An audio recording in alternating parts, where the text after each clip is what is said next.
This is Radiolab. I'm Lulu Miller. It's May, which means we are right in the middle of Mental Health Awareness Month. And because of that, I found myself thinking about an episode we did many years ago about what was, at the time, a brand new way of peeking inside the brain to try to see various mental health conditions like depression and many other things. It's a fascinating piece. And while it was recorded 17 years ago, and you'll find some of the language reflects that time, the question at the heart of the story is really timeless, really provocative, really fascinating. So we are going to air it today. And at the end, I will be back with a short update on where some of the technology has come in the subsequent years. So here we go. Buckle up with the episode called How to Cure What Ails You. Yeah, wait, you're listening? Okay. All right. Okay. All right. You're listening to Radiolab. Radiolab. From WNYC. See? Yeah.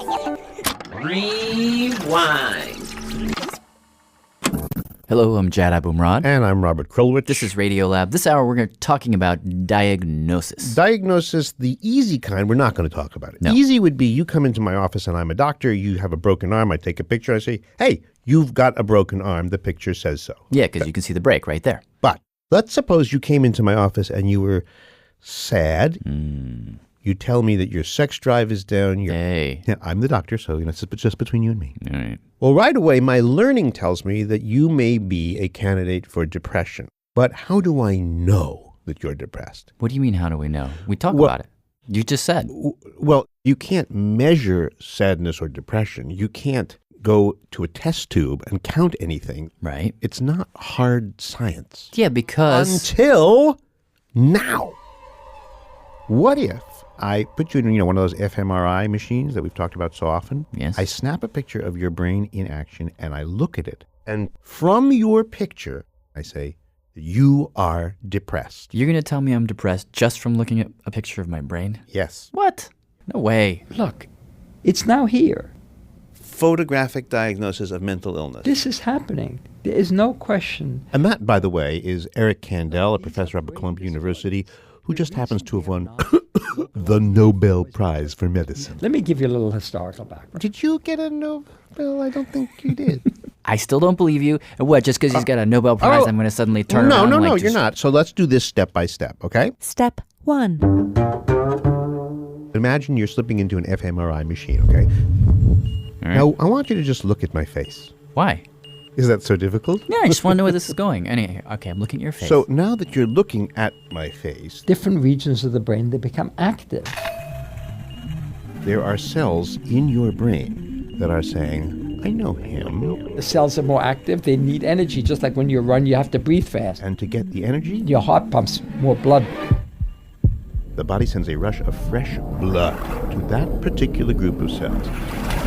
And because the blood has iron in it, the magnet in the brain scanner can see the iron and therefore see the blood flow and take pictures of it. Many, many pictures in real time. I'll show you a very nice example of this. Eric's now heading off across his ample office with an extraordinary view of the Hudson Valley. And he brought over a picture of a human brain with different colors in different areas. And he told me, when you look at a face, When you image the face, this area lights up. You're pointing to an area of An area of the brain. Up above on your forehead, kind of. That's right. That's right. If you look at a house, some other area lights up, but this area does not light up.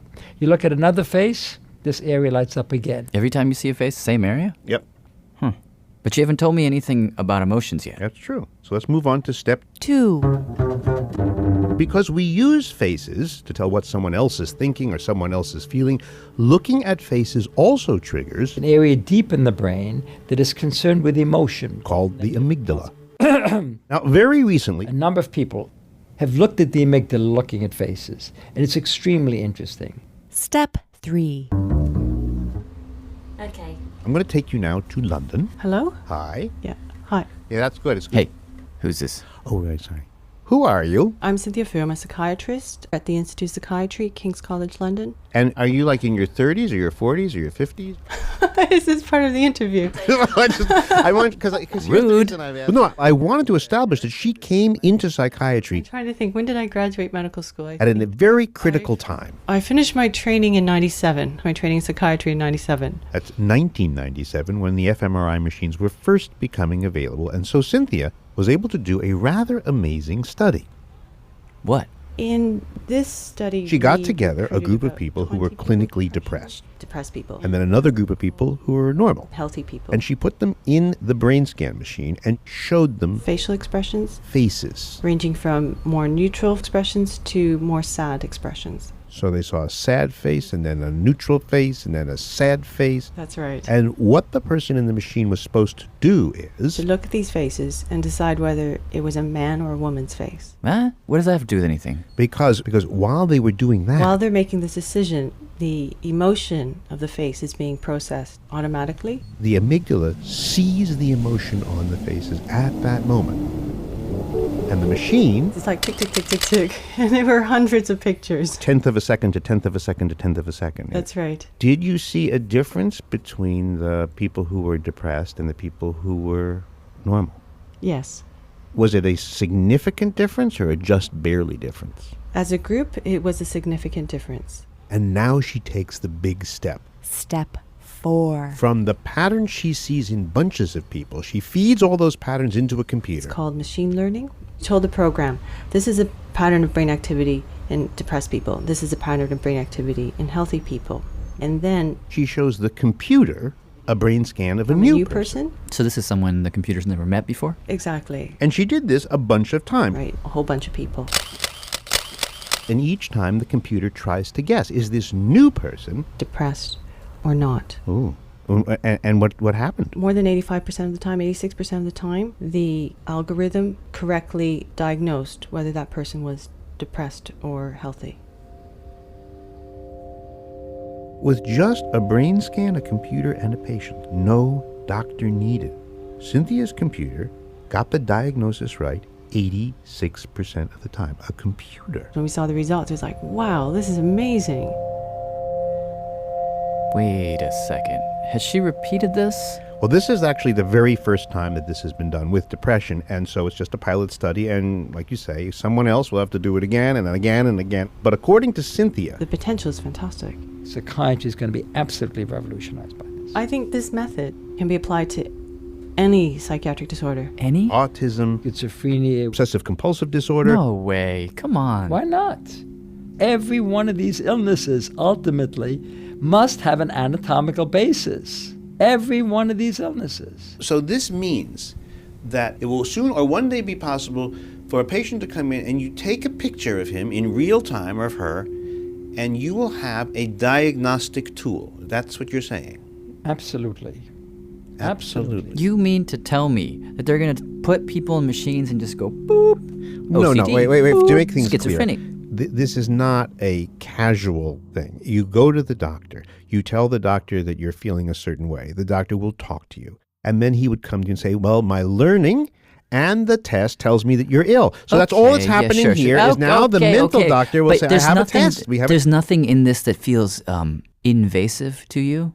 Well, obviously... It's tunneling into the deep depths of they're your not. personhood. No, this is, if you believe that mental illness is a mental illness, it is a structural condition which can be fixed. So it's not the deep inner you, it's the broken you. So it's like the broken It's arm kind- thing you yes. started off with. So you would put the two side by I side? think I would. And then, of course, you get to the next. No, come on, Robert. I mean, human beings are way too messy for that. You're too messy for it to be that easy. No way. So you think this No is way. out of science's reach, really? It's just too... There's a part of me that does think it is out of science. I think it's because you think that they're looking deep inside you. That's what you don't like. I do. I mean, but don't get me wrong. I find brain scans fascinating when it comes to questions like, where is the soul? What is consciousness? That kind of stuff. But don't kind of get in my head and tell me what's right and what's wrong. What if you're feeling sad and sick? Don't you want to get better? Yes, but I enjoy the comfortable ambiguity that would come from a situation like sitting in a therapist's office and saying, well, how am I feeling? I'm feeling this way or that way. And in the messiness of trying to describe how you're feeling, there's a vast landscape of things that can happen. Choices you can make, therapies you can pursue. Let me just do it this way. Let's say you are sick and you know that you're sick, machine or no, okay? If you are feeling badly, wouldn't it be nice if a machine could help you find the right kind of help? What do you mean? Well, Eric took me through a little thought experiment. A mind experiment. You've developed the psychotherapy and I've developed the psychotherapy. We each claim it's the best in the world. Now we have an objective way of seeing. The machine allows you to independently of any evaluation see the outcome of treatment. So you can audit the doctor. Audit the doctor and give you evidence that it's working or no. Okay. I think I'm a little bit on board. I can give you 10% buy-in now. Okay. So how far off is this stuff? Is it going to come soon? This is very early in the game, obviously. But I did ask him, like, how far into the future are we talking about here? Soon or long after you're dead? I'm going to be around a long time. But the question stands. Will you make it to see that people will actually have... one can't, in medicine, in all honesty, give a timeline for many of these things. Imaging methodology right now is quite sophisticated, but it's still primitive compared where it needs to be. You're picking this up in status nascendi. You've become excited as the thing is beginning to emerge. We see it for the first time on the horizon. You're saying we got to this story too early. That's what you're saying. Just right. It's not going to be interesting 20 years from now. It'll be obvious.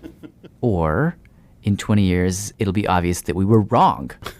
Okay? That's a real possibility because what we don't know is vast. Yeah.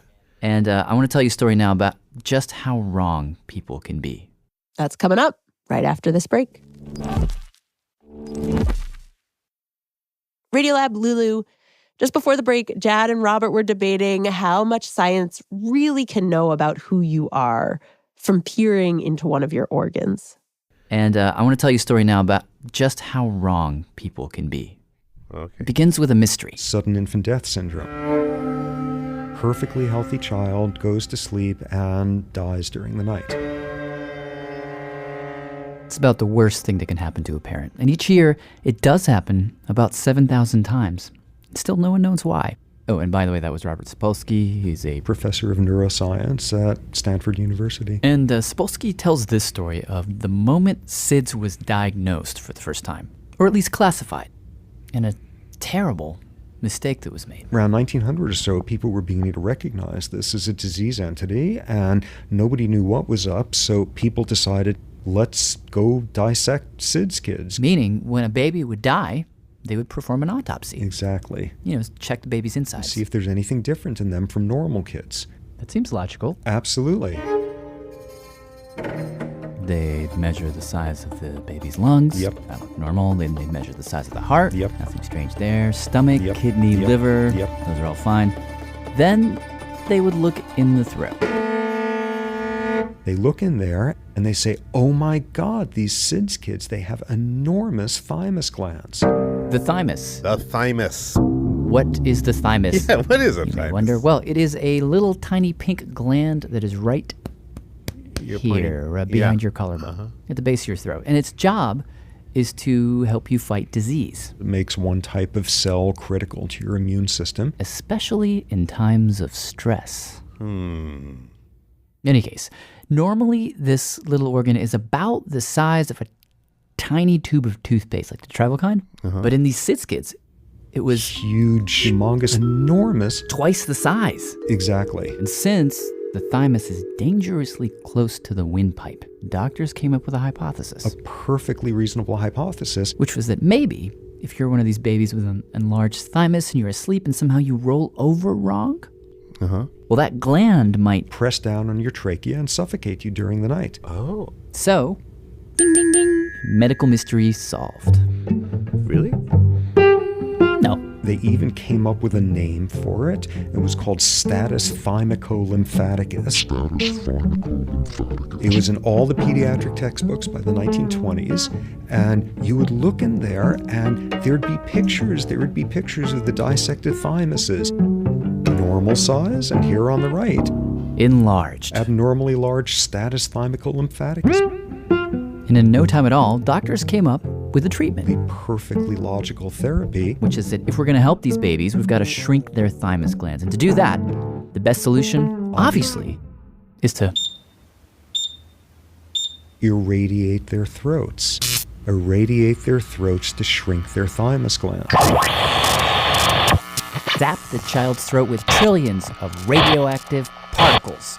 Really? Literally? You betcha. And this was considered like something every good, loving parent should do? Absolutely. If you worry about your child being at risk for SIDS, go and get their throats irradiated to shrink the thymus glands. And did it work? Yes, it shrank the thymus glands. But he says it did have another effect. Decades later, you've killed 20 to 30,000 people with thyroid cancer. 20, 30,000 deaths. That's a real number. Yeah, that's a fairly big one. So here's my question. Uh-huh. How could these doctors have gotten it so wrong? Do you know what I mean? Yeah, I do. Well, don't you know what you mean? You just answered your own question a minute ago. No, I didn't. I'm about to answer it right now. They're playing with radiation. You just said that, but what they didn't know that radiation would hurt you. They had no. It was a brand new technology. Yeah, but that's not what I was gonna. Oh. This was, a couple of decades into radiation having been discovered. Isotopes are performing near miracles of diagnosis and discovery. People were just tossing around radiation all over the place. Iodine-131, radioactive sodium, radon, gamma rays, neutrons. And this was a period with Madame Curie, like dipping her arm into vats of uranium. Radioactivity is harmless. And dying soon afterward from cancer. People would go into shoe stores and they would have their feet x-rayed. Yes, x-ray is a wonderful invention. I had that. You had that? I did, yeah. You take off your shoes and then you could look at your bones. That's exactly what they would do. Why would you do that? That's what that was the thing you could do at the shoe store. It was very cool. Yeah, it's showing how cutting edge of a shoe store they are. So that's your explanation. No, that may look like the explanation. I mean, sure, radiation played a role, but if you would have let me say what I was going to say, I would have told you the real explanation preceded the radiation by like a couple hundred years. Well, I have no idea what you're talking about. I'm going to tell you. Back in the 1700s, okay? Oh, that far back? That far back, before radiation, before your grandpa. Well, before the Civil War or the Eiffel Tower or Napoleon. I'm talking when the redcoats were still wearing red. Yeah. Yeah. This was shortly after the Revolutionary War. Right about this time, says Sapolsky, the first med schools started to pop up in America, and a supply and demand issue came into effect. Because with these med schools came medical students who needed to learn about anatomy, and of course, in order to do that, they needed bodies. To dissect. This produced this whole occupation. You could be a resurrectionist. A resurrectionist? Yep. And they would go out and dig up bodies at night. And sell them to the anatomists at the medical schools. I'll need 2 more by Thursday. Dig. Now here's the key point. Since demand was so high, the resurrectionists had to go where the bodies were easiest to get, which meant, avoiding the fancy graveyards. If you were wealthy, you could have yourself buried in what was called a patent coffin, which was a triple-layer coffin, which was meant to be resurrectionist-proof. But if you were not wealthy, no fancy coffin for you. You'd probably just be buried in a sack in some pauper's field, just a few inches under the soil. Very accessible for these resurrectionists.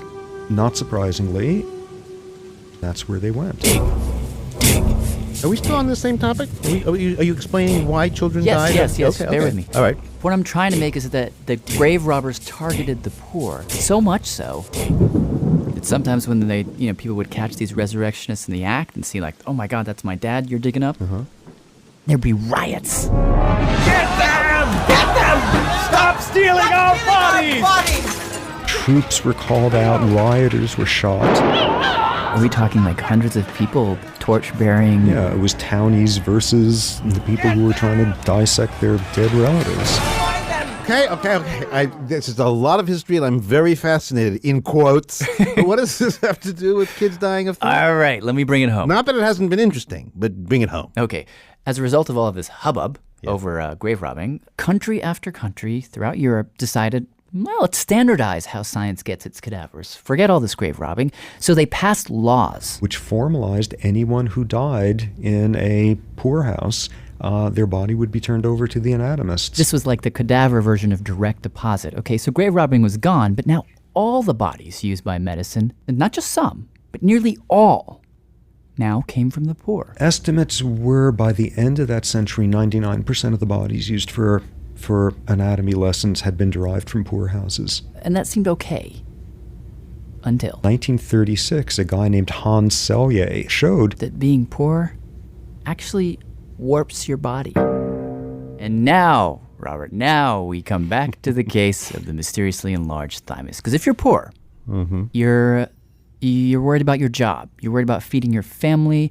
You're worried about the bills. In other words, you are stressed out. And during chronic stress, your immune system goes down the tubes. And since the thymus is part of the immune system, if you are chronically stressed, the thymus gland shrinks.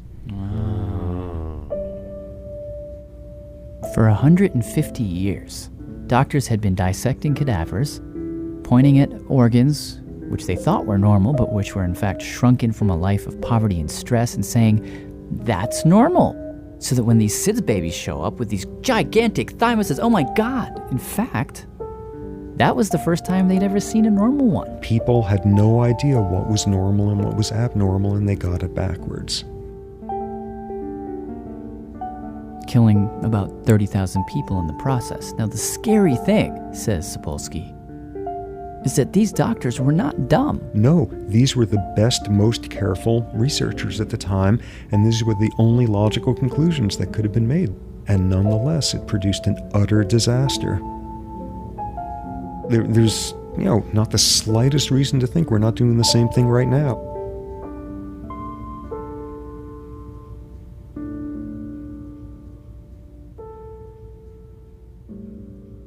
So it has been 17 years since this broadcast first ran, and I wondered, circling back to the mental health stuff, the brain imaging stuff that we started the episode with, where are we now?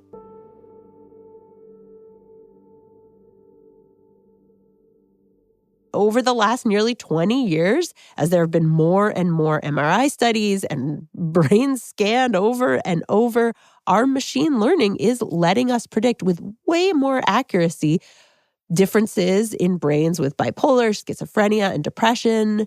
But we do not have MRI-based tests for these things in clinical practice. There just isn't any biomarker that we found that's reliable enough for everyday clinical use.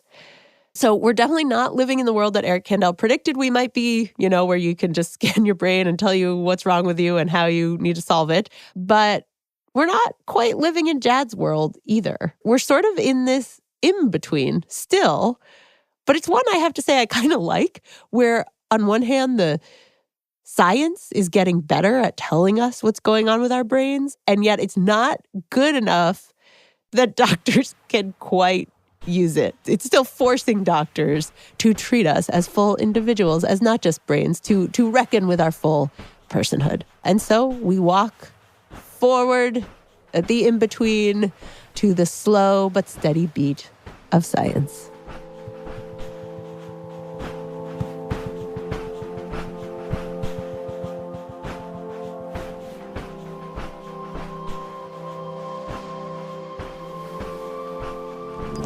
Hi, I'm Seb and I'm from London, and here are the staff credits. Radiolab was created by Jad Abumrad and is edited by Soren Wheeler. Lulu Miller and Latif Nasser are our co-hosts. Dylan Keefe is our director of sound design. Our staff includes Simon Adler, Jeremy Bloom, Becca Bressler, W. Harry Fortuna, David Gable, Maria Paz Gutierrez, Sindhu Nyanasambandan, Matt Keelty, Annie McEwen, Alex Neeson, Sarah Kari, Sarah Sambach, Anissa Wietze, Ariane Wack, Pat Walters, and Molly Webster. Our fact-checkers are Diane Kelly, Emily Krieger, and Natalie Middleton.